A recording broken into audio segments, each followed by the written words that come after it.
The December wind howled through the streets of Cedar Ridge, carrying with it the bite of an early winter that promised no mercy.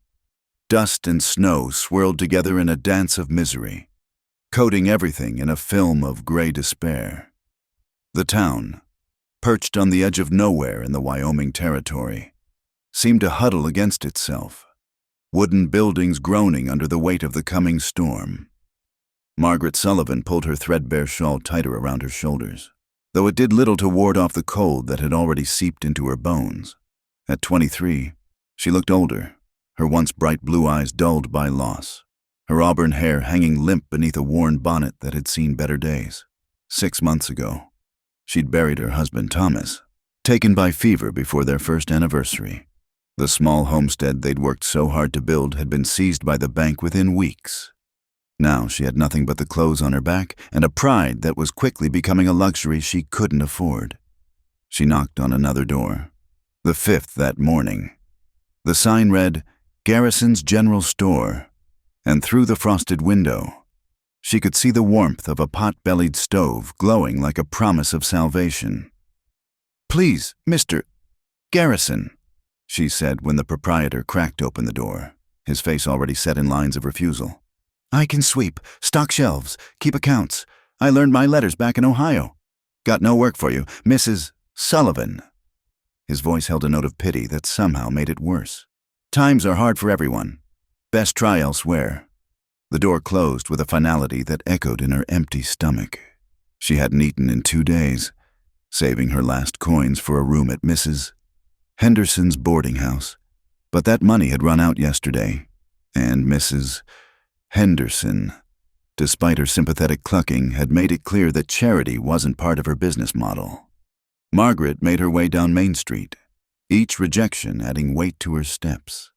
The saloon girls watched from the window of the Silver Dollar, their painted faces a mixture of scorn and understanding. She caught her reflection in a shop window and hardly recognized herself. Hollow cheeks, chapped lips, desperation written in every line of her body. By afternoon, the storm clouds had gathered in earnest, heavy and black as coal. The temperature plummeted, and she could feel ice forming in her hair where the snow had melted and refrozen. Her fingers had long since gone numb inside her thin gloves. At the edge of town stood the Broken Wheel Inn, an establishment of dubious reputation where travelers and drifters found temporary refuge. Margaret had avoided it until now, knowing what kind of women sometimes worked the rooms upstairs. But as the first real flakes of snow began to fall, thick and fast, she found herself standing before its door. Inside, the warmth hit her like a physical blow. The main room reeked of whiskey, tobacco, and unwashed bodies, but it was warm, blessedly warm. Men hunched over cards at rough tables, and a few women in low-cut dresses moved between them, serving drinks and offering smiles that never quite reached their eyes. Margaret approached the bar where a heavy-set man with graying mutton chops presided over his domain. This was Carl Brennan, the owner, known for his business acumen and his lack of scruples. "Mr. Brennan?" Her voice came out as barely a whisper. He looked her up and down, his gaze lingering in a way that made her skin crawl. Well, Margaret Sullivan, isn't it? Heard about your troubles. Shame about Thomas. I need—" She swallowed hard, the words sticking in her throat like thorns. "I need shelter, just for the storm. I can work, cleaning, cooking, anything honest." Brennan's laugh was ugly. "Honest work? In this weather? Girl, I got all the honest workers I need." He leaned closer, his breath sour with whiskey. "But there's other arrangements we could make. Room and board, regular meals. All you'd have to do is be accommodating to certain gentlemen who get lonely on cold nights." The words hung in the air between them like a death sentence. Margaret felt something inside her break, like river ice in spring. She thought of the storm outside, of freezing to death in some alley, her body not found until the spring thaw. She thought of Thomas, of the dreams they'd shared, now as dead as he was. She closed her eyes, feeling the last of her dignity slip away like sand through her fingers. "What would I have to—" "Well now," That's a smart decision. Brennan's grin revealed yellowed teeth. Let me introduce you to Mr. Porter here. He's been looking for some company tonight. A man emerged from the shadows, fat, balding, with small eyes that glittered with anticipation. He reached for Margaret's arm, his thick fingers already grasping, when suddenly his hand was caught in midair. I believe the lady hasn't agreed to anything yet. The voice was deep, quiet, but it carried an edge that made everyone in the immediate vicinity stop what they were doing. Margaret looked up to see a man she hadn't noticed before, though she wondered how she could have missed him. He stood well over 6 feet, broad-shouldered beneath a long duster coat still dusted with snow. His face was weathered, angular, with dark eyes that seemed to take in everything at once. A day's worth of stubble shadowed his jaw, and a scar ran from his left temple to his cheekbone. An old wound that spoke of violence survived.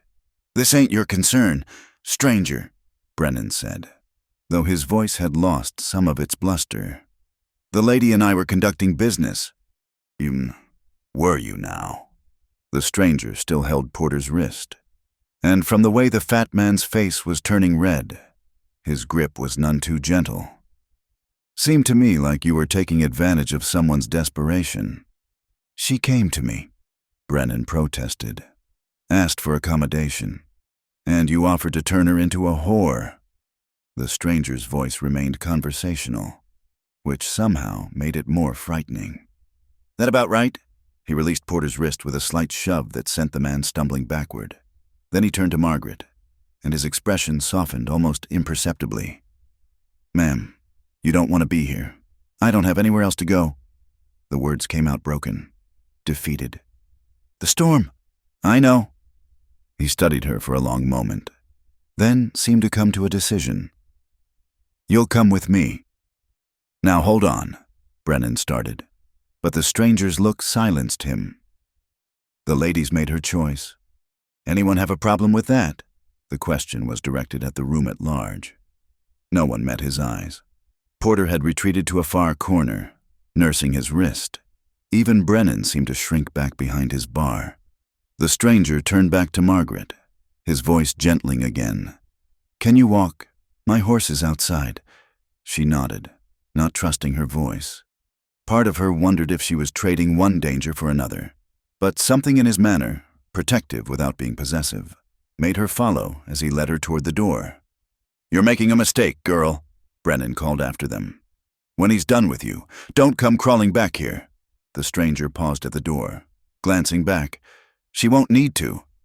Then they were outside, the storm embracing them with its fury. The cold hit Margaret like a slap, but before she could even shiver, the stranger was wrapping his coat around her shoulders. It smelled of leather and wood smoke and something indefinably masculine. A black horse waited patiently at the hitching post, seemingly unbothered by the weather. The stranger lifted her onto the saddle as easily as if she weighed nothing, then swung up behind her. His arms came around her to take the reins, creating a shelter of warmth and strength. "Where are we going?" she managed to ask through chattering teeth. "Somewhere safe," he replied, spurring the horse into motion. "Hold on."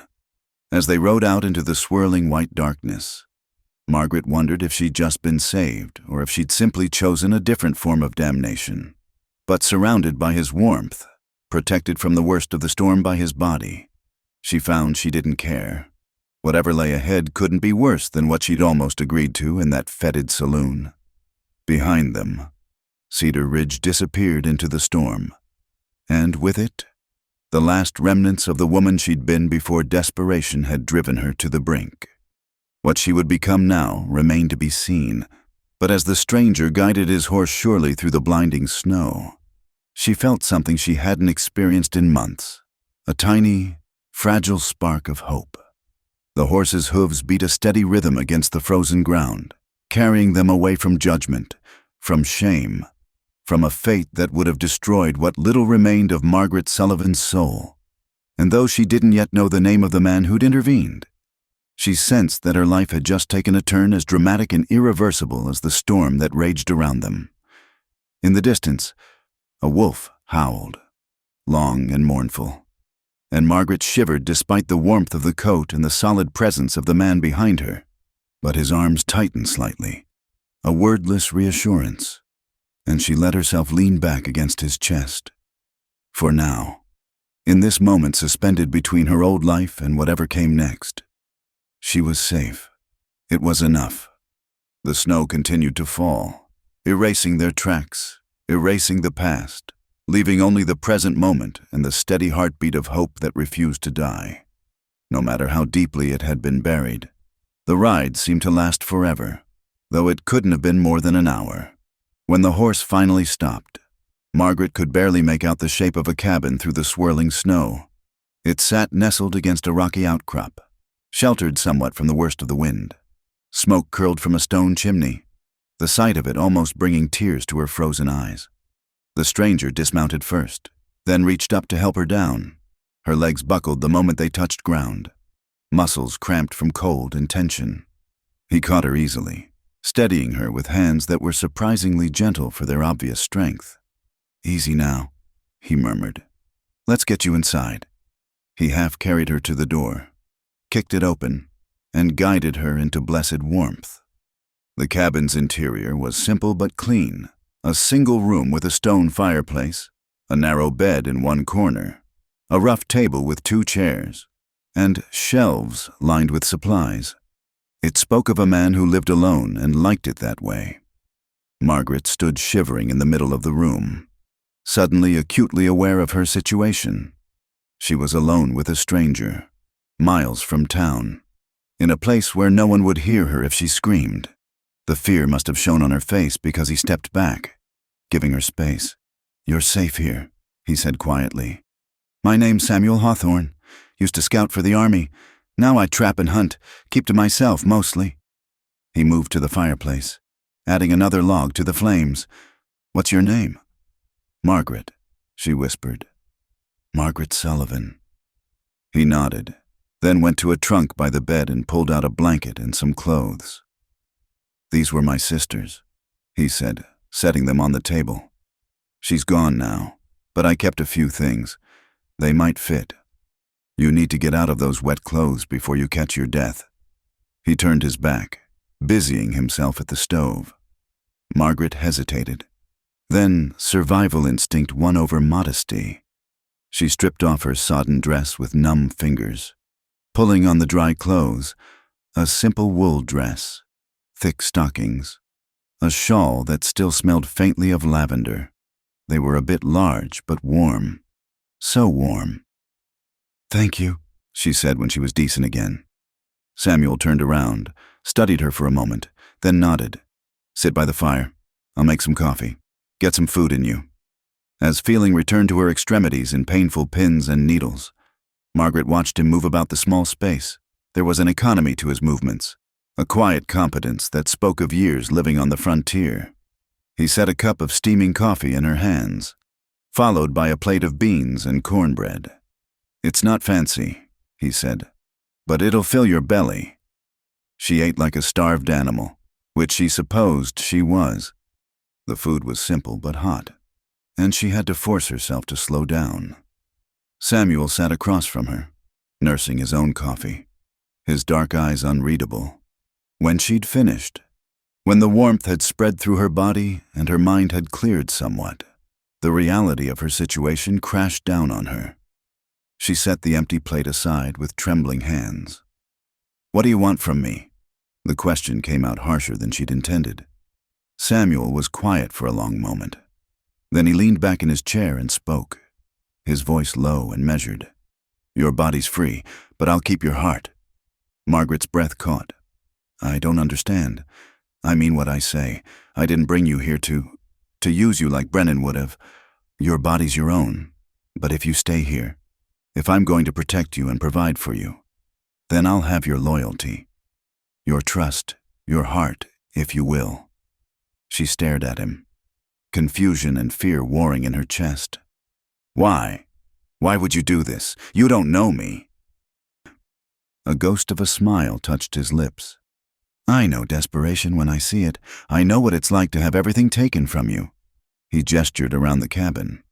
"This isn't much, But it's warm and safe. You can stay until the weather breaks, until you figure out what comes next. In return, you help with the chores, the cooking, nothing more. And if I want to leave, then you leave." He shrugged. "Though I wouldn't recommend it until spring. Winter up here doesn't forgive mistakes." Margaret felt tears prick her eyes. After months of doors closing in her face, of degradation and despair, this simple offer of shelter without strings attached seemed impossible. I can't pay you. Didn't ask you to." "But why?" She had to understand. Men don't just help without wanting something. Samuel's expression darkened slightly, old pain flickering in his eyes. "My sister Sarah was about your age when she found herself alone in Denver. No family, no money. The good Christian folk of the town turned their backs on her. By the time I found her, she'd been forced into a life she didn't choose. She didn't survive the shame of it." He met Margaret's eyes directly. "So when I saw you in that saloon, saw Brennan circling like a vulture, I figured maybe I could balance the scales a little." The fire crackled in the silence that followed. Margaret felt something shift inside her chest, a loosening of the tight knot of fear she'd carried for so long. "I'm sorry about your sister," she said softly. He nodded, accepting the sympathy without comment. Then he stood, moving to arrange blankets on the floor near the fire. "You take the bed. I'll sleep here. I couldn't." "You can and you will." His tone brooked no argument. "You've been through enough. A good night's sleep in a real bed will help." As she lay in the narrow bed later, wrapped in blankets that smelled of pine and leather, Margaret stared at the ceiling and tried to make sense of the day. This morning she'd been prepared to sell herself for shelter. Now she was warm, fed, and safe, owing to the kindness of a man who asked nothing in return except her trust. Through the darkness, she could hear Samuel's steady breathing from his makeshift bed by the fire. Outside, the wind howled and the snow continued to fall, but inside the little cabin, there was peace. "Mr. Hawthorne?" she whispered into the darkness. "Samuel," he corrected. "Just Samuel." "Thank you." There was a pause. Then, "Get some sleep. Margaret, tomorrow we'll start teaching you how to survive up here. Can't have you dependent on anyone. Not even me." She pulled the blankets higher, a strange feeling blooming in her chest. It took her a moment to identify it. Hope mixed with something else, something warmer. She thought of his words. "Your body's free, but I'll keep your heart." At the time, they'd frightened her. Now, lying safe in the darkness while the storm raged outside, she wondered if perhaps he was offering something she'd never had. Not ownership, but partnership. Not possession, but protection.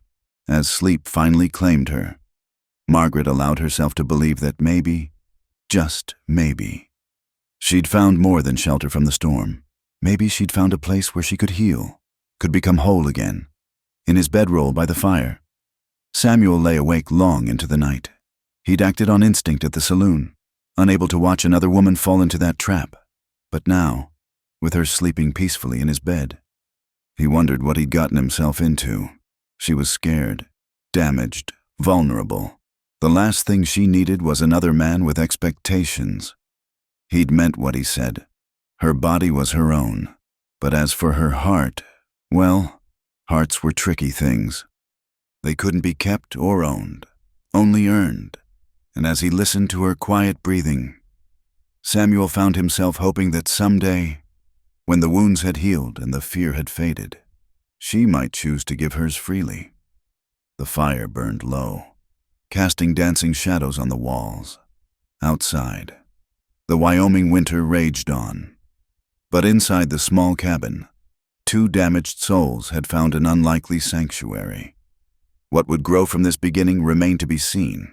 But for now, it was enough that they were warm, safe, and not alone. Tomorrow would bring its own challenges, teaching her to split wood, to read the weather, to set snares for rabbits. But tonight, there was only the storm, the fire, and the fragile beginning of trust between two people who had every reason to trust no one at all. The weeks that followed blurred together in a rhythm of survival. The Wyoming mountains in winter were unforgiving. But Samuel proved a patient teacher.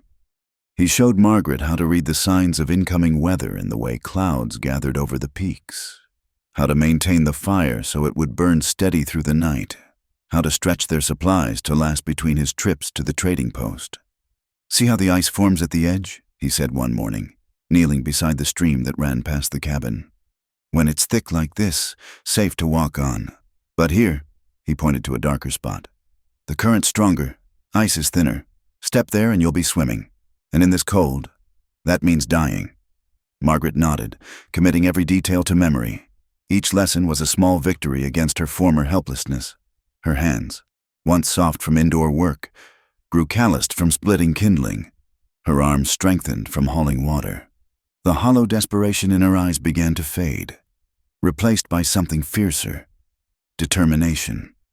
One afternoon, while Samuel was checking his trap lines, she heard the horses. The sound carried clearly in the cold air.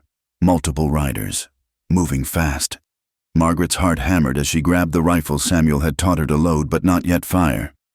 3 men emerged from the tree line, their faces rough with beard and weather, their clothes marking them as drifters, the kind of men who took what they wanted and moved on before the law could catch up. "Well, well," the leader drawled, dismounting with deliberate slowness. "What have we here? Pretty little thing all alone in the woods." "I'm not alone," Margaret said, proud that her voice didn't shake. "My husband will be back any moment." The man's grin widened. "Husband, is it? Funny. We've been watching this place for days, only seen one horse, one man, and he left an hour ago." The other 2 had dismounted now, spreading out to flank her.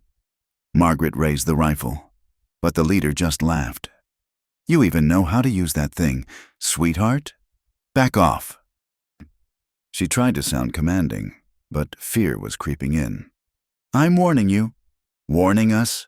The second man, thin as a scarecrow with mean eyes, spat tobacco juice into the snow. "Girl, you don't warn nobody. Now put that gun down before you hurt yourself."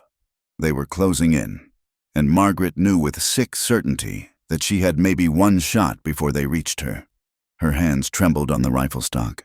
Then she heard it, the sharp whistle Samuel used to announce his approach. The men heard it too, freezing in place. A moment later, he emerged from the forest, moving with the fluid grace of a predator. His rifle was already in his hands, held with casual competence. "Gentlemen," Samuel's voice was conversationally pleasant, which Margaret had learned meant he was at his most dangerous. "I believe you're on my property." The leader tried to recover his bravado. "Just being neighborly. Saw your woman here all alone. Thought we'd check if she needed anything." "How thoughtful."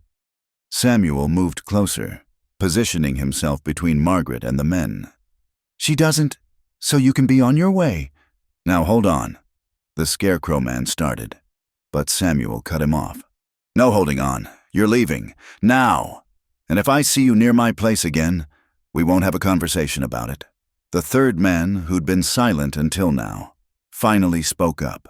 "There's 3 of us. Friend, 1 of you." Samuel smiled then, and it was all teeth and no warmth. "True, but I'm betting I can drop at least 2 of you before you clear leather. Question is, which one of you wants to be the one left standing?" The silence stretched taut as a bowstring. Margaret held her breath, finger on the trigger, ready to do what she must if violence erupted. Finally, the leader raised his hand slightly. "No need for unpleasantness. We're going." They mounted up slowly, making a show of not being rushed. But Margaret noticed how their eyes never left Samuel, how their hands stayed carefully away from their weapons.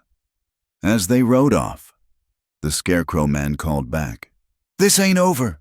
Samuel watched until they disappeared into the trees, then turned to Margaret. She was still holding the rifle, her knuckles white around the stock. "You did good," he said quietly. "Kept your head." "I was terrified," she admitted, finally lowering the weapon. "Fear's not the problem. It's what you do with it that counts." He took the rifle from her, checking it over. "They've been watching the place?" She nodded. "That's what they said." Samuel's jaw tightened. "Then they'll be back. Men like that don't give up easy when they think they've found easy prey. He looked at her seriously. Tomorrow, I teach you to shoot. For real this time. That night, Samuel didn't sleep by the fire. He sat by the window, rifle across his lap, watching the darkness. Margaret lay in bed, unable to find rest. "Samuel," she whispered. "Yeah? What you did today, risking yourself for me, wasn't a risk," he said simply. "I've faced worse than those three. Besides, told you I'd keep you safe." She was quiet for a moment. Then, "Your sister, was there no one to protect her?" The silence stretched so long, she thought he wouldn't answer. Then, "I was supposed to. Was off with the army, scouting for General Crook. Thought I was doing important work, keeping the territory safe. Meanwhile, my own sister needed me and I wasn't there." Margaret rose from the bed, wrapped a blanket around herself, and went to sit near him. Not too close, she'd learned he valued his space, but close enough to offer comfort. "It wasn't your fault." "Maybe not. Doesn't change the outcome." He glanced at her. "But I'm here now, and those men won't touch you. That's a promise." Looking at his profile in the moonlight, at the determined set of his jaw and the steady way he held the rifle, Margaret believed him. More than that. She felt something shift inside her, a warmth that had nothing to do with the blanket or the fire. "I'm starting to understand," she said softly. "Understand what?" "What you meant, about keeping my heart." She pulled the blanket tighter. "You're not trying to own me. You're trying to protect me, not just my body, but all of me." Samuel was quiet for a long moment. "Everyone needs something to protect. Gives life meaning. And everyone needs to belong somewhere. To someone. Not as property, but as family, I suppose. Is that what we are? Family?" He turned to look at her then, and something in his eyes made her breath catch. "We're whatever we choose to be. Margaret, but yeah, I suppose we're family of a sort. The kind you choose rather than the kind you're born to." She reached out, hesitated, then placed her hand over his where it rested on the rifle stock. "Then I choose this. Choose to stay. Choose to learn. Choose to be strong." His hand turned under hers, fingers intertwining briefly before he gently pulled away. "Get some rest. Tomorrow's lesson won't be easy. Those men will be back, probably with more friends. You need to be ready." Margaret returned to bed, but this time sleep came easier. Outside, wolves howled in the distance, and the wind rattled the windows. But inside, she felt safe, protected, chosen. As dawn broke over the mountains, painting the snow-covered peaks in shades of rose and gold, Samuel finally allowed himself to relax slightly. The night had passed without incident, but he knew it was only a reprieve. Men like those didn't forget what they saw as an insult. They'd be back, and when they came, he and Margaret would need to be ready. He looked over at her sleeping form, at the way the morning light caught in her hair. When had protection become something more? When had teaching her to survive become less about balancing cosmic scales and more about keeping this particular woman safe? "Your body's free, but I'll keep your heart," he'd told her that first night. Now he wondered if perhaps the opposite was true, if, in offering protection, he'd left his own heart vulnerable to capture. The thought should have troubled him. Samuel Hawthorne had lived alone for 3 years, nursing his guilt and keeping the world at arm's length. But as Margaret stirred in her sleep, murmuring something he couldn't catch, he found himself not troubled at all. Let them come, he thought, checking his rifle one more time. Let anyone try to harm what was his to protect. They'd learn what others had learned before them, that Samuel Hawthorne was a dangerous man when cornered, but twice as dangerous when defending someone he cared about. And God help him. He was beginning to care about Margaret Sullivan more than was wise for either of them. Spring came slowly to the mountains, but with it came the inevitable reckoning. Samuel had made his monthly trip to Cedar Ridge for supplies, insisting Margaret stay behind despite her protests. She'd proven herself capable with a rifle over the winter months, but the town was different, full of watching eyes and wagging tongues. She was tending the garden plot they'd cleared when she heard the horses approaching.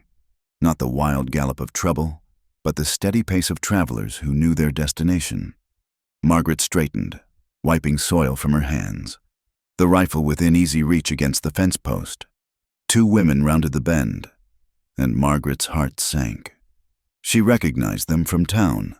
Mrs. Eleanor Pritchard, the banker's wife and self-appointed moral guardian of Cedar Ridge, and Mrs. Josephine Clay, the minister's wife. Their presence here meant only one thing. The rumors had finally reached critical mass. Mrs. Sullivan. Eleanor Pritchard's voice dripped with false sweetness as she dismounted, her traveling dress immaculate despite the muddy trail. Or should I say, Miss Sullivan, we've heard such concerning things about your situation. Margaret stood her ground, chin raised. My situation is my own business, Mrs. Pritchard. Oh, but it isn't, dear. Josephine Clay joined her companion, her thin face pinched with disapproval. When a woman's behavior reflects poorly on our entire community, it becomes everyone's concern. I fail to see how my life reflects on anyone but myself. Eleanor laughed, a brittle sound. Playing innocent doesn't suit you. Everyone knows what you've done, selling yourself to that savage hermit for a roof over your head. Though I suppose we shouldn't be surprised. Your kind always shows its true colors eventually. My kind?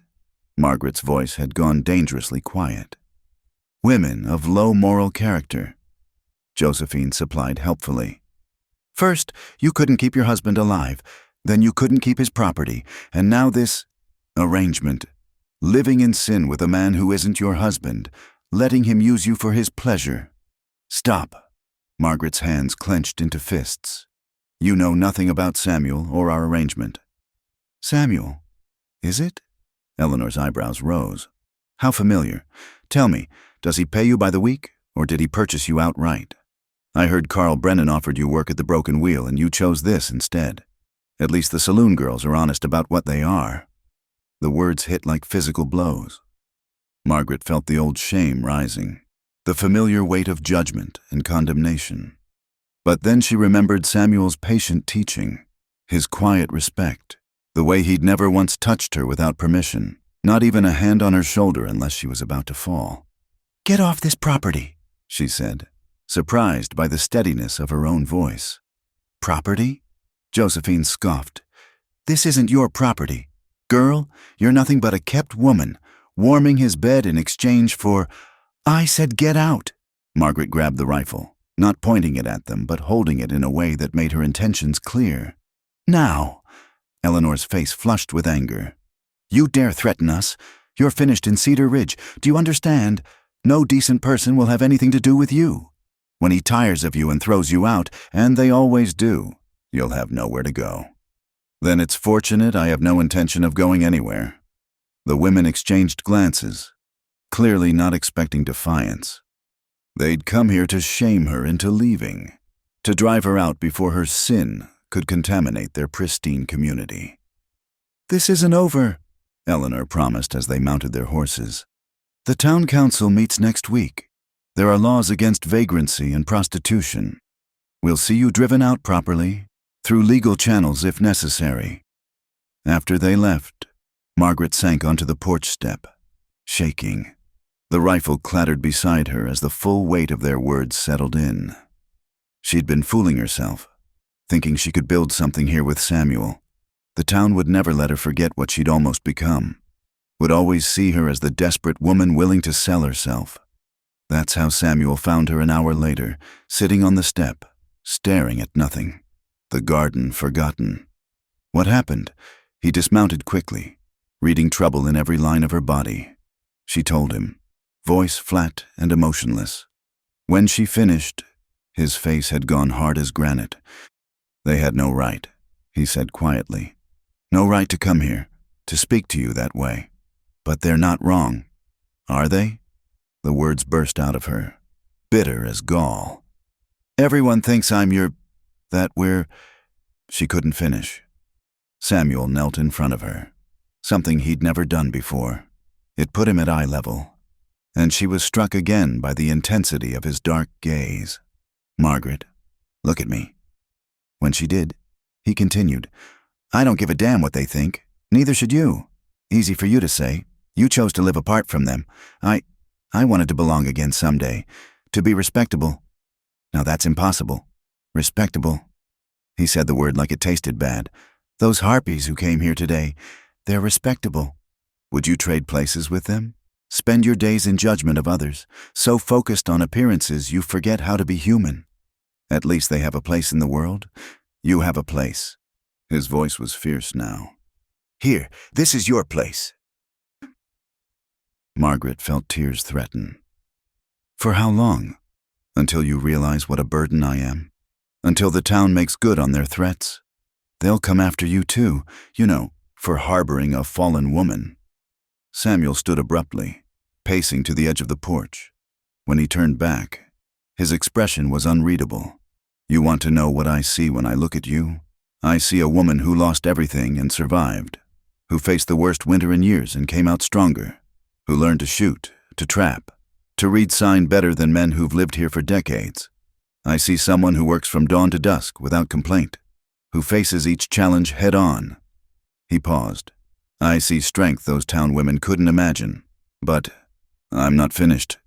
He moved closer. "You think you're a burden. This place was a tomb before you came. Just me and my ghosts, going through the motions. You brought life back here. Light. Purpose." His voice dropped. "You gave me a reason to care about tomorrow again." Margaret stood slowly, drawn by something in his voice she'd never heard before. "Samuel, if they want to fight, they'll get one. But Margaret, I need to know, do you want to stay? Not because you have nowhere else to go, but because this is where you choose to be?" She thought of the women's cruel words, of the town that would always see her as damaged goods. Then she thought of winter mornings learning to track deer, evenings by the fire reading from Samuel's small collection of books, the satisfaction of coaxing vegetables from the mountain soil. Most of all, she thought of the man standing before her, scarred, guarded, but unfailingly honorable. "Yes," she said simply, "I want to stay." Something shifted in his expression, a loosening of tension she hadn't even realized he carried. Then that settled. Let them come. That evening, as they prepared dinner together in comfortable silence, Margaret found herself studying Samuel when he wasn't looking. He defended her without question, valued her for things that had nothing to do with propriety or reputation, in a world that saw her as worthless. He saw her strength. "I'm not what they say I am," she said suddenly. Samuel looked up from the rabbit he was skinning. "I know. But I almost was. If you hadn't—" "Don't." His voice was gentle but firm. "We are what we choose to be, not what we almost were. You chose to survive. You chose to learn. You chose to stay. That's what matters." Margaret nodded, feeling something ease in her chest. Tomorrow would bring new challenges, legal threats, social persecution, the judgment of those who claimed moral superiority. But tonight, in this simple cabin with this complicated man, she was exactly where she belonged, as if reading her thoughts. Samuel offered one of his rare smiles. "We'll face whatever comes, together." "Together," she agreed. And for the first time since those women had poisoned her afternoon, she believed it might actually be enough. The stars emerged one by one in the darkening sky, and somewhere in the distance, a wolf howled, not in threat, but in affirmation of its place in the world. Margaret understood the feeling. She'd been lost, desperate, nearly broken, but here in these mountains, with a man who saw her worth when the world saw only shame, she'd found her own wild strength. Let them come with their laws and their judgment. She and Samuel would stand against it all. Two outcasts who'd chosen each other over the hollow respectability of those who'd never known real hardship or genuine grace. Spring bloomed fully across the mountains, transforming the harsh landscape into something almost gentle. The snow retreated to the highest peaks, revealing meadows dotted with wildflowers. The stream ran full and fast with meltwater, and the air carried the sweet scent of pine sap and new growth. Margaret found herself humming as she worked in the expanded garden. coaxing life from soil that had been frozen just weeks before. They'd planted beans, squash, potatoes, hardy vegetables that would see them through another winter. The simple act of planning for a future here filled her with quiet satisfaction. "Looking good," Samuel observed, returning from checking his trap lines. "At this rate, we'll have enough to trade come fall." "We?" She looked up, shading her eyes against the sun. He paused, seeming to realize what he'd said. "The garden's your project, just figured." "No," Margaret said softly, standing and brushing dirt from her hands.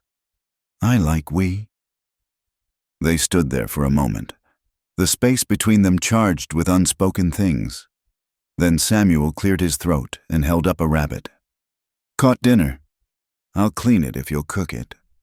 "Deal." She smiled, and the moment passed, though its warmth lingered. These small domestic negotiations had become the rhythm of their days. What had started as mere survival had evolved into something approaching contentment. They worked side by side, shared meals, spent evenings reading or talking by the fire. Samuel had even begun teaching her to play chess on a board he'd carved one winter years ago.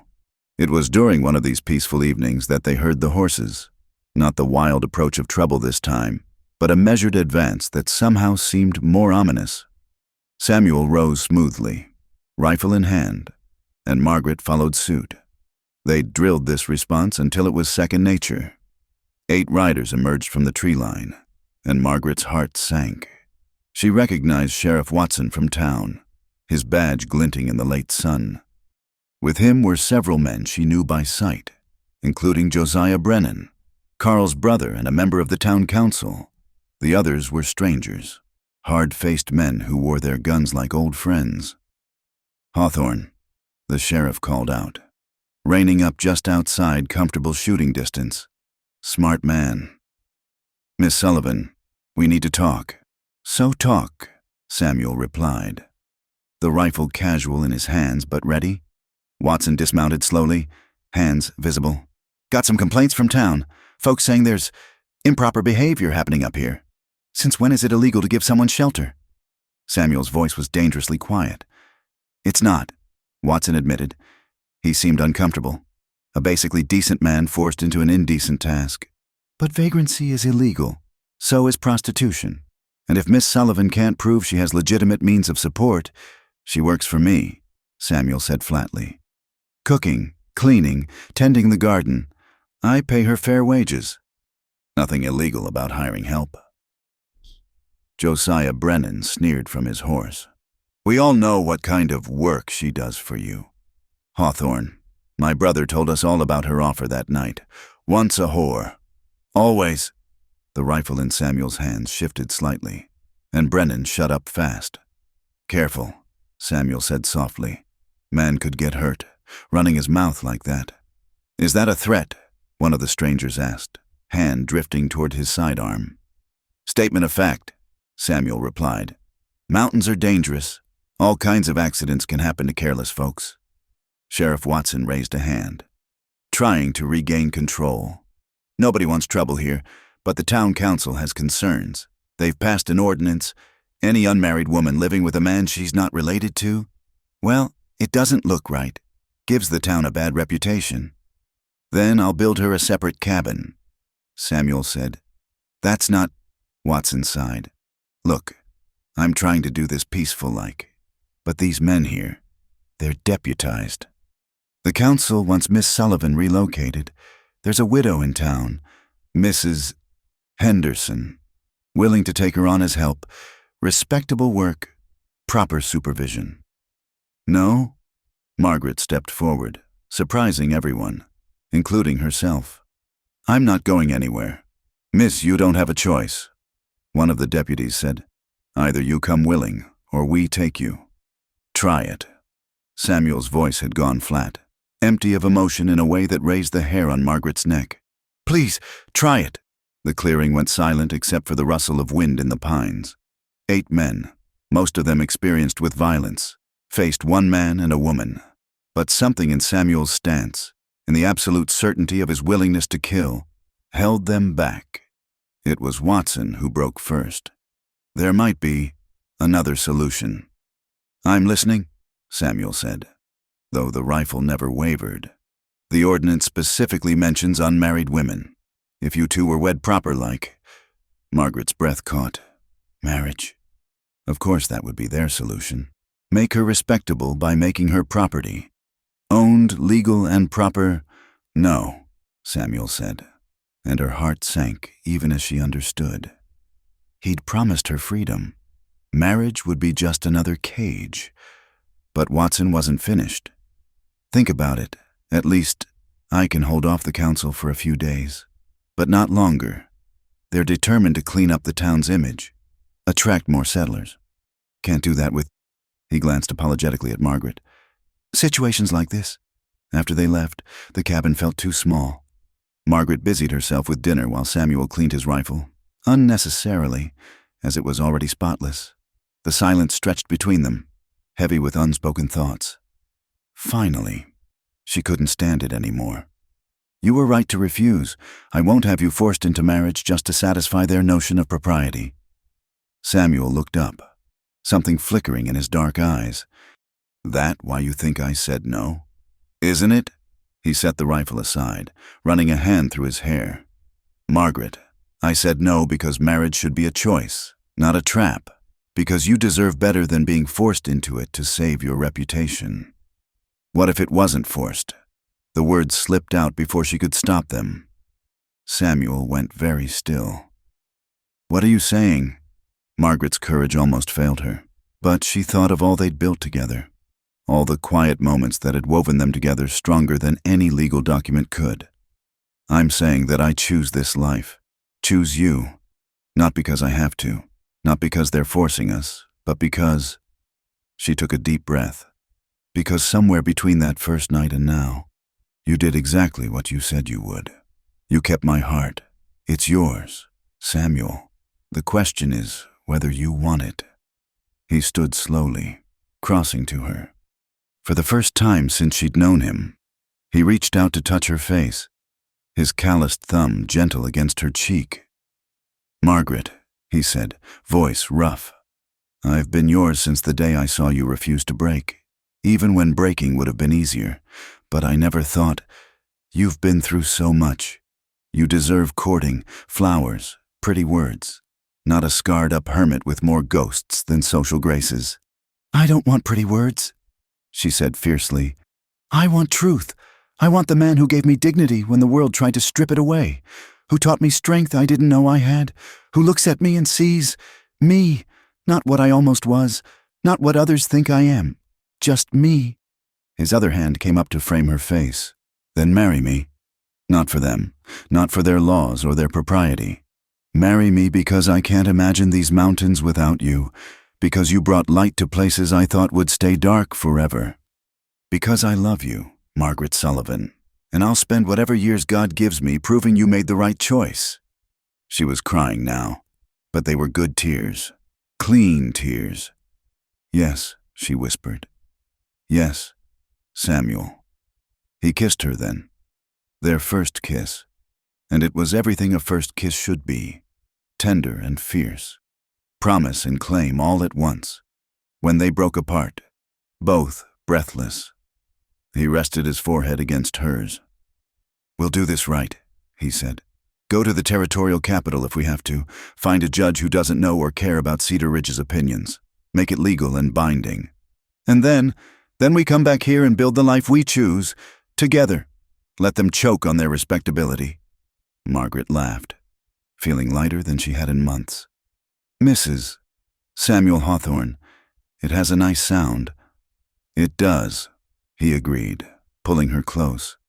Though you'll always be Margaret who chose to stay, chose to fight, chose to love a broken man back to life.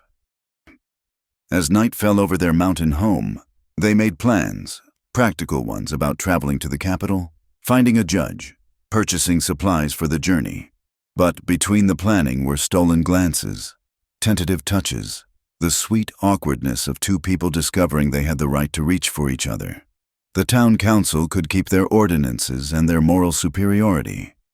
Margaret had found something worth more than respectability, a love born of mutual respect. forged in hardship and chosen freely by two hearts that had learned to beat as one. Tomorrow would bring challenges, but tonight, in the glow of the fire and the warmth of newfound love, acknowledged. Margaret Sullivan and Samuel Hawthorne were already home. They never made it to the territorial capital. The attack came at dawn, 5 days after the sheriff's visit. Margaret woke to the sound of horses, too many horses, and Samuel already on his feet, reaching for his rifle. "Get dressed." "Fast," he said, his voice tight with controlled urgency. Through the window, she could see them. Not 8 men this time, but over a dozen. The 3 from months ago were there, the ones Samuel had faced down when they'd first threatened her. But now they'd brought friends, and at their head rode Josiah Brennan, his face twisted with righteous fury. "Hawthorne," Brennan's voice carried across the clearing. "You've got one chance. Send the woman out, and we'll let you live." Samuel was already barricading the door, his movements swift and economical. "They're not here for the law," he said grimly. "This is a lynching party." Margaret's hands shook as she loaded the rifle he'd taught her to use. "Because we refused to comply? Because we dared to defy them." He positioned himself at one window, gesturing for her to take the other. Men like Brennan can't stand being told no. His brother's been filling his head with poison about that night at the saloon.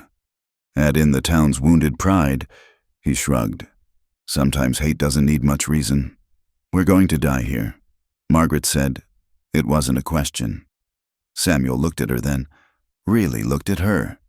"Maybe, but not without a fight, and not without taking some of them with us." "Last chance. Hawthorne," Brennan shouted. "We know what she is, what you've been doing with her up here. Hand over your whore and—" The rifle in Samuel's hand spoke, cutting off the insult. Brennan's hat flew from his head, and he dove behind his horse with a curse. "That was your warning," Samuel called out. "Next one won't miss." The response was a volley of gunfire that shattered the remaining windows and sent splinters flying from the door. Margaret pressed herself against the wall, heart hammering. Through the broken window, she could see men spreading out, surrounding the cabin. "They'll burn us out," she said. "Probably." Samuel fired again, and a man cried out, clutching his shoulder. "But it'll cost them." The siege began in earnest then. Bullets slammed into the log walls, chinked gaps with lead instead of mud. Margaret fired when she had clear shots, trying not to think about the fact that she was shooting at human beings. One man went down clutching his leg, another spinning away with a graze across his ribs. But there were too many, and they were too smart.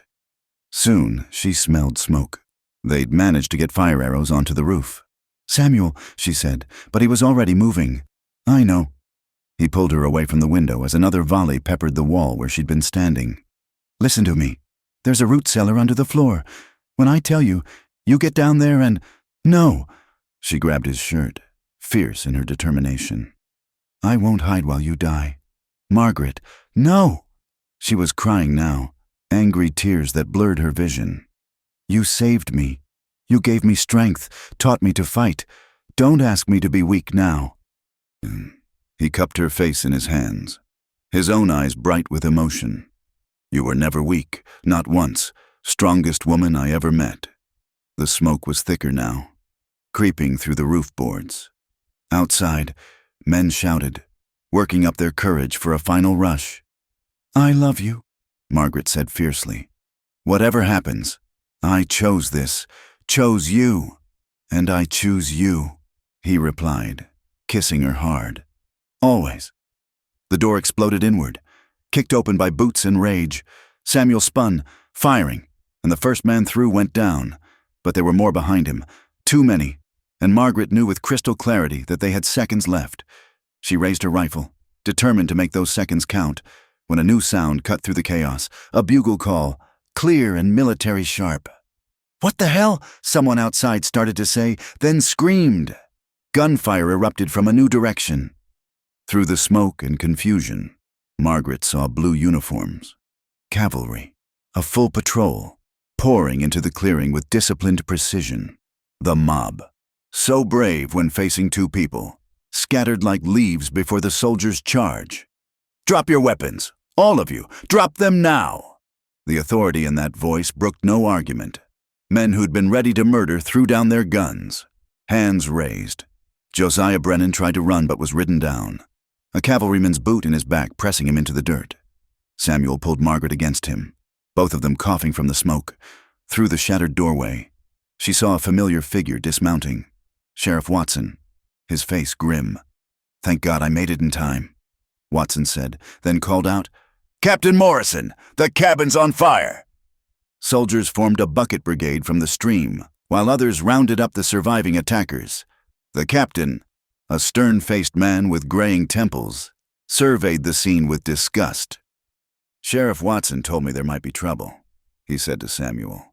"Didn't expect to find a full lynch mob. These men will face federal charges.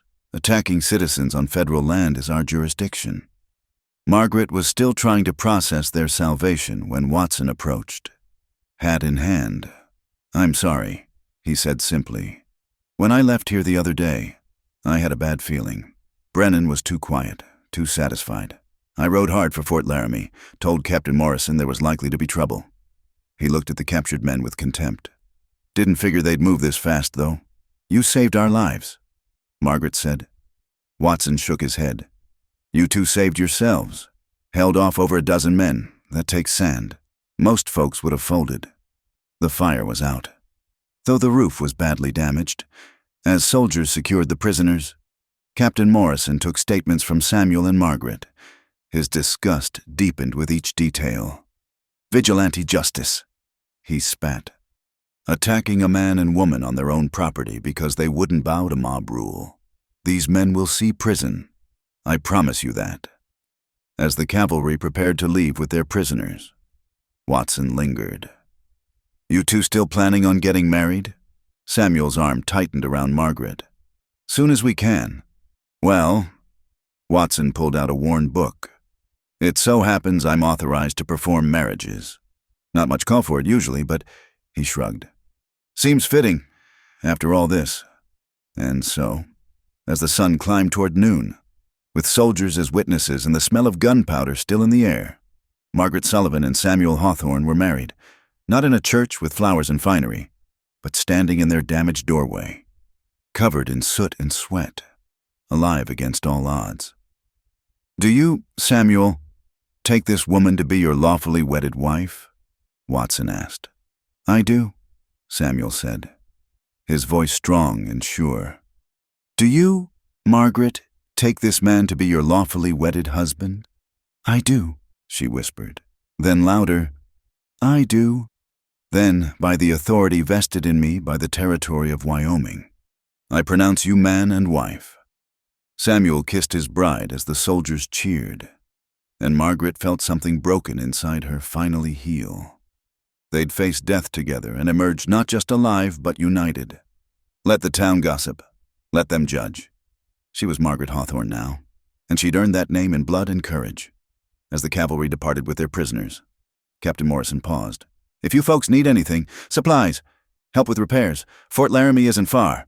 "We'll manage," Samuel said, but his tone was grateful. "We always do." That night, in their damaged but still standing home, Margaret tended Samuel's minor wounds, cuts from flying splinters, a graze across his ribs he hadn't even mentioned during the fight. Her hands were gentle but sure, no longer the soft hands of a town woman but the capable hands of a survivor. "We'll need to fix the roof before the rains come," Samuel said, wincing as she cleaned the graze. "We'll fix it," she agreed. "Together." He caught her hand, bringing it to his lips. "No regrets." Margaret thought of the morning's terror, of how close they'd come to death. Then she thought of standing beside him, rifle in hand, choosing to face whatever came together. "None," she said firmly. "You told me once that my body was free, but you'd keep my heart. You were right. It's yours, freely given, and that's worth more than all the respectability in the world." Outside, wolves howled in the distance, but the sound no longer seemed threatening. It was simply the voice of the wild, calling to its own. And here in their mountain sanctuary, two hearts that had found each other against all odds answered that call with their own fierce joy. The respectable folk of Cedar Ridge might never understand. But Margaret and Samuel had learned a truth worth more than social approval. That love, tested by fire and sealed in courage, could conquer any storm. The courthouse in Cedar Ridge had seen better days. Paint peeled from its walls, and the floorboards creaked with every step. But on this July morning, it was packed to capacity. Word had spread quickly that there would be a hearing, not a criminal trial, as those had been handled by federal authorities, but a town meeting to address what the council called the incident at Hawthorne's place. Margaret sat beside Samuel on a hard wooden bench, her chin high despite the whispers that followed their entrance. She wore her best dress, one they'd purchased in Cheyenne during a supply run, and her hair was pinned up properly. Samuel had trimmed his beard and donned a clean shirt, though he'd refused to leave his rifle behind, checking it at the door with visible reluctance. "They can't do anything to us," he'd told her that morning. "The federal charges took care of the real criminals. This is just the town trying to save face." But Margaret knew it was more than that. This was about belonging, about whether they could ever be part of the community or would remain forever on its margins. Judge Harrison, brought in from the county seat, called the meeting to order. He was an older man with kind eyes and a reputation for fairness. Sheriff Watson's doing, Margaret suspected. "We're here to address the civil complaints regarding the events of May 15th. The judge began. "Though the criminal matters have been resolved, there remain questions about the circumstances that led to the vigilante action." Eleanor Pritchard stood immediately, her face pinched with self-importance. "Your Honor, while we certainly don't condone the violence that occurred, we must address the root cause, the scandalous behavior that provoked it." "Provoked?" Samuel's voice cut through the room like a blade. "A man and woman living quietly on their own land provoked attempted murder." "You were living in sin," Josephine Clay interjected, "flaunting your disregard for common decency." "They were married," Sheriff Watson said calmly. "I performed the ceremony myself." "After the fact," Eleanor sniffed. "Only when forced to—" "Enough!" Judge Harrison's gavel came down hard. "Mrs. Pritchard, unless you have evidence of actual wrongdoing, legal wrongdoing, I'll ask you to sit down." But Eleanor wasn't finished. "That woman," she pointed at Margaret, "came to our town and immediately sought to sell herself. My husband heard all about it from Carl Brennan. She's a woman of low character who corrupted a man who, while peculiar, had at least kept to himself before." Margaret stood. The room fell silent, all eyes on her. "May I speak, Your Honor?" Judge Harrison nodded. "The floor is yours, Mrs. Hawthorne." Margaret turned to face the packed courthouse. She saw familiar faces, some curious, some hostile, a few sympathetic. These people had been her hope once, when she'd first arrived seeking work and shelter. Now she understood that their approval was a cage she no longer needed.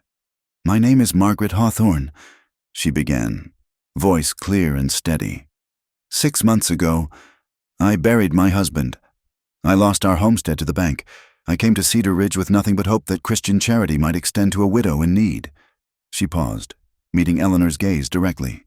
"I knocked on doors, begged for work. Honest work, cleaning, cooking, anything. Every door closed, every hand withdrew.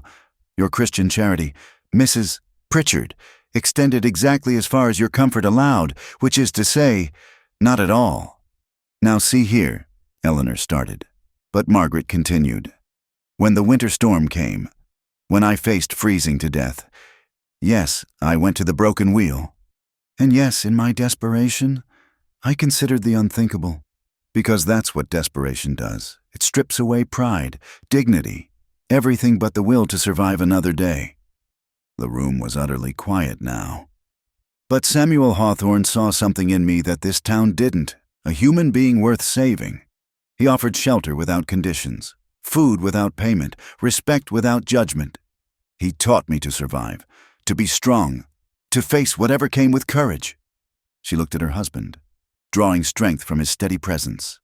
"You call it scandal. I call it salvation. You see sin where there was only kindness. You brought violence to our door because we dared to live by our own terms rather than yours." Margaret's voice rose, filled with quiet power. "I've been called many things: widow, vagrant, fallen woman. But I'll tell you what I am. I'm a woman who faced the worst and survived, who learned to shoot, to trap, to build a life from nothing, who stood beside her man against a mob and didn't falter. I'm Margaret Hawthorne, and I'll make no apologies for choosing love over your respectability." She sat down in the ringing silence. Samuel took her hand, squeezing it gently. Judge Harrison cleared his throat. "Would anyone else like to speak?" An unexpected voice rose from the back. "I would." Margaret turned to see Mrs. Chen, who ran the laundry with her husband. The Chinese couple kept to themselves mostly, aware of their precarious position in the town's social hierarchy. "Mrs. Hawthorne speaks truth." "Mrs. Chen said in careful English, "When my husband was sick last winter, no one helped, too busy, they said, but Mr. Hawthorne brought medicine from his cabin, traveled through storm to help strangers." "This is sin?" Old Pete, the town drunk who most people ignored, stood up unsteadily. "That woman there, Mrs. Hawthorne, she gave me food last month when I was at the trading post. Didn't lecture me neither, just handed me a loaf of bread and moved on. First kindness I'd seen in years." One by one, others stood. The Mexican family who ran the small cantina spoke of Samuel trading fairly when others cheated them. A widow mentioned Margaret sharing preserves at the general store. Small acts of kindness that had gone unnoticed by the town's moral guardians, but had meant everything to those who received them. Eleanor Pritchard's face grew redder with each testimony. "This is ridiculous. A few charitable acts don't erase—" "Don't erase what, exactly?" Judge Harrison interrupted. "Mrs. Pritchard, I've heard testimony about charity, kindness, and courage. The only testimony I've heard about sin and scandal comes from those who weren't there, repeating hearsay and gossip. Unless you have first-hand knowledge of actual wrongdoing." Eleanor's mouth opened and closed like a landed fish. The judge continued. "The federal prosecutor has already determined that Mr. and Mrs. Hawthorne were victims of a criminal conspiracy led by Josiah Brennan. Men are sitting in prison because they let gossip and self-righteousness drive them to attempted murder. I suggest this town learn from their example." He banged his gavel. "I find no cause for any civil action against the Hawthornes. Furthermore, I recommend this council focus on fostering community rather than dividing it. Court dismissed." As people filed out, Margaret noticed something shift.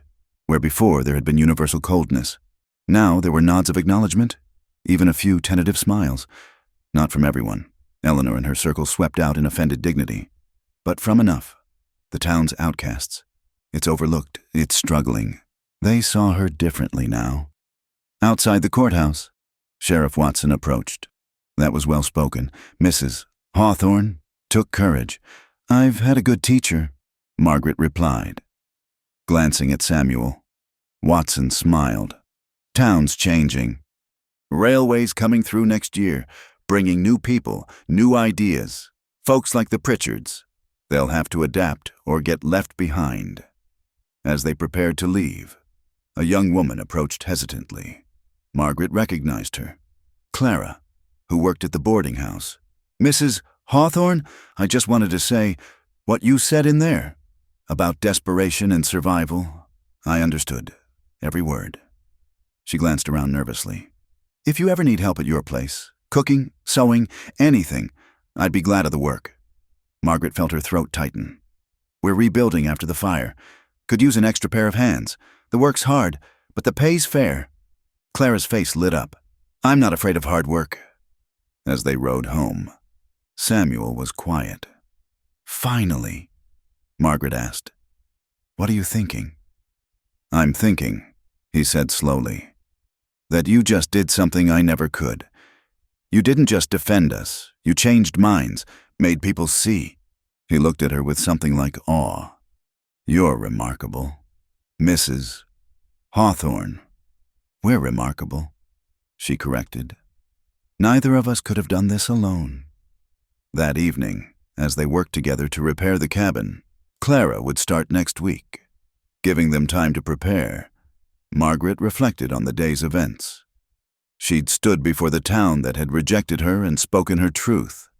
Some had heard it. That was enough. "No more hiding," she said suddenly. Samuel looked up from the board he was measuring. "What?" "We've been living up here like outcasts, keeping to ourselves, but we're part of this place now, like it or not. I want to go to town for supplies without feeling ashamed. Want to trade at the market, maybe even attend church if they'll have us. And if they won't," Margaret smiled, fierce and determined, "then we keep showing up until they realize we're not going anywhere. This is our home, our land, our life. They can accept it or not, but we won't hide anymore." Samuel set down his tools and crossed to her, pulling her into his arms. "Have I mentioned lately that I love you?" "Not in the last hour," she teased. "Shameful oversight. I love you, Margaret Hawthorne, love your courage, your strength, your stubborn refusal to break." "I love you too," she whispered. "The man who gave me freedom and kept my heart, who showed me I was worth saving." As stars appeared in the darkening sky, they stood together in their doorway, scarred by bullets and fire, but still standing. Tomorrow would bring new challenges, but also new possibilities. The town might never fully embrace them, but they'd carved out a space for themselves through sheer will and courage. And that, Margaret thought as Samuel's arms tightened around her, was its own kind of victory. They'd faced judgment and survived. Now it was time to live, not in defiance or hiding, but simply as themselves, Margaret and Samuel Hawthorne, unlikely lovers who'd found each other in the wilderness and chosen to stay.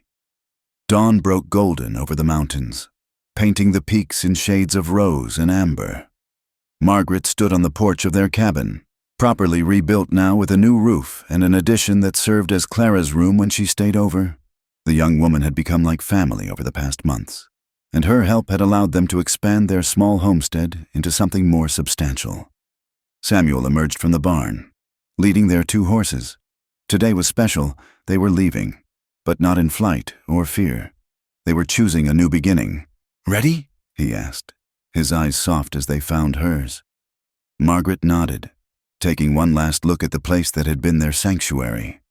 Every corner held memories. The spot where she'd learned to shoot, the garden where she'd coaxed life from stubborn soil, the doorway where they'd exchanged vows with smoke still in the air. Clara came out, carrying a wrapped bundle. "Food for the journey," she said, tears bright in her eyes. "I still can't believe you're leaving." "The offer stands," Margaret told her gently. "The cabin is yours if you want it. Samuel's already talked to Sheriff Watson about the deed." "It's too much." "It's exactly right," Samuel interrupted. "You've earned it, working alongside us. And this place needs someone who understands what it means to start over." They'd made this decision together over long winter evenings. The railroad was bringing change to the territory, new towns sprouting along its path, opportunities for those brave enough to seize them. They'd heard of a settlement further west, near the Nevada border, where no one knew their story, where they could build something entirely their own. As they mounted up, a small group appeared on the trail. Margaret tensed from old habit, then relaxed as she recognized the faces. Mrs. Chen and her husband, the Mexican family from the cantina, even old Pete looking unusually sober. Sheriff Watson was with them. "Heard you were leaving," Watson said. "Wanted to see you off proper like." "Mrs." Chen stepped forward, pressing a small cloth bundle into Margaret's hands. "For luck," she said simply. Inside was a beautiful jade pendant, worn smooth with age. Others came forward with small gifts, dried meat for the trail, a hand-carved wooden spoon, a small leather journal. These weren't the town's leading citizens, but they were the ones who mattered, the people who'd seen past gossip to the truth beneath. "Thank you," Margaret said, her voice thick. "All of you.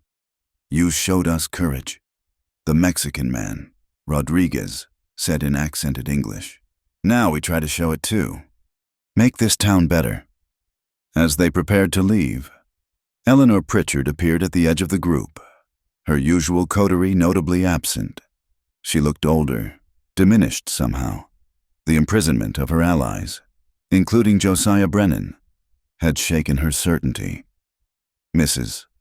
Hawthorne," she said stiffly. "Mr. Hawthorne, I wanted to. That is—" She struggled visibly with the words. "I was wrong. About many things. I hope you find peace wherever you're going." It wasn't an apology exactly, but it was close enough. Margaret nodded acknowledgement, choosing grace over grudges. "I hope you find it too. Mrs. Pritchard." They rode out as the sun climbed higher, their pack horses laden with supplies and possibilities. At the ridge that marked the boundary of the valley, they stopped and looked back one last time. "Regrets?" Samuel asked. Margaret considered. "No. We found each other here, found our strength, but it's time for something new." They'd talked about their plans during those long winter nights. Samuel had connections from his army days, men who'd settled in the new territories and prospered. They had skills now, both of them. Margaret could read, write, and keep accounts. She could shoot, trap, and survive. Samuel had his hunting and tracking abilities, plus a small fortune in gold they'd saved from his fur trading. "We could start a trading post," Margaret had suggested one evening. "Somewhere along the new railroad line, build something that serves travelers, creates community." Samuel had smiled at her vision. "From desperate widow to frontier entrepreneur, you never cease to amaze me, Mrs. Hawthorne." Now, riding toward that dream, Margaret felt the last chains of her old self fall away. She wasn't the desperate woman who'd nearly sold herself for shelter. She wasn't the victim the town had tried to make her. She was Margaret Hawthorne, survivor, fighter, and partner to a man who'd seen her worth when she couldn't see it herself. They traveled through country that grew increasingly wild and beautiful. Vast meadows gave way to red rock canyons, then to high deserts scattered with sage. At night, they camped under stars so bright they seemed touchable, and Samuel pointed out constellations, telling her their names and stories. "The Cheyenne call that one the Bear," he said one evening, tracing patterns in the sky. "See how it circles the North Star, always finding its way home, like us," Margaret murmured, nestled against his warmth. "We are home," he corrected gently, "wherever we are together." On the 5th day, they crested a rise and saw it, a bustling settlement taking shape around a railroad depot. Tents and hastily built structures sprawled in organized chaos, the sound of hammers and saws carrying on the wind. This was Prosperity Junction, though the name was more hope than reality at this point. "What do you think?" Samuel asked. Margaret studied the scene, the energy, the possibility, the chance to build something from the ground up. "I think it's perfect." They found the land office and purchased a prime lot near the depot. The clerk, a harried young man who didn't even ask about their past, seemed grateful for customers who paid in gold rather than promises. Within a month, they'd raised the frame of their trading post. Samuel's military connections proved valuable. Men stopped by to help, drawn by loyalty to someone who'd served with honor. Margaret kept them fed and organized, her natural efficiency turning chaos into progress. The work was hard, but it was theirs. Every board they nailed, every shelf they built, was a declaration of independence from those who'd tried to define them. When Margaret hung the sign, "Hawthorne's Trading Post and Supply," she felt a pride that went bone deep. On opening day, a line of customers waited. Railroad workers, travelers, settlers heading further west, all needed supplies, and the Hawthornes provided them at fair prices with honest dealing. Margaret kept the books while Samuel handled purchasing and freight. They hired help, a young Chinese man who'd been forced out of the mines, a widow with 2 children who needed work. One evening, 6 months after their arrival, Margaret stood in the doorway of their living quarters above the store. The sun was setting, painting the desert in shades of fire. Below, the town that was growing up around the railroad hummed with life. "You did it," Samuel said, coming up behind her and wrapping his arms around her waist. "Built something from nothing." "We did it," she corrected, leaning back against him. "Together." He was quiet for a moment, then said softly, I've been thinking about what I told you that first night. About keeping your heart. Oh? I was wrong. She stiffened. But he continued quickly. Hearts can't be kept or owned. They can only be given. And you gave me yours freely, just as I gave you mine. That's the miracle of it. Two hearts choosing each other. Again and again. Every day. Margaret turned in his arms, seeing in his weathered face all the love she'd ever need. Then I choose you, Samuel Hawthorne, today and always, and I choose you, Margaret, my love, my partner, my heart. As stars emerged in the darkening sky, they stood together, no longer outcasts or refugees, but builders of something new. The trading post below them was more than a business. It was proof that two people who'd found each other in darkness could create their own light. In the distance, a train whistle sounded, the evening freight bringing new possibilities, new chances. Margaret smiled, thinking of the desperate woman she'd been, standing in the snow outside the broken wheel. That woman had been ready to sell herself for shelter. Instead, she'd found something worth more than all the gold in the mountains. Love that saw her true worth, partnership that made her strong, and the courage to build a life on her own terms. The West was still wild, still dangerous, still unforgiving of weakness. But Margaret and Samuel Hawthorne had proven that with courage, love, and the refusal to let others define your worth, even the harshest frontier could become home. As they went inside to prepare for another day of building their dream, Margaret paused for one last look at the stars. Somewhere among them was Samuel's bear, always circling, always finding its way home. Like them, she thought. Like us. Your body's free, but I'll keep your heart, he'd said in what felt like another lifetime. Now she understood the deeper truth. In giving their hearts freely, they'd both found freedom. And that freedom had led them here, to a place where their love story could unfold without shame or judgment, written in their own words on the vast canvas of the frontier. The end had become a beginning, and the beginning promised everything. Thank you so much for listening to this Wild West love story. I hope Margaret and Samuel's journey touched your heart as much as it touched mine while sharing it. Where are you listening from today? I'd love to know. Please share in the comments below. Don't forget to subscribe to From Wild West channel for more tales of courage, love, and redemption from the American frontier. What did you think of Margaret's transformation? Share your thoughts. I read every comment and love connecting with fellow lovers of Western romance.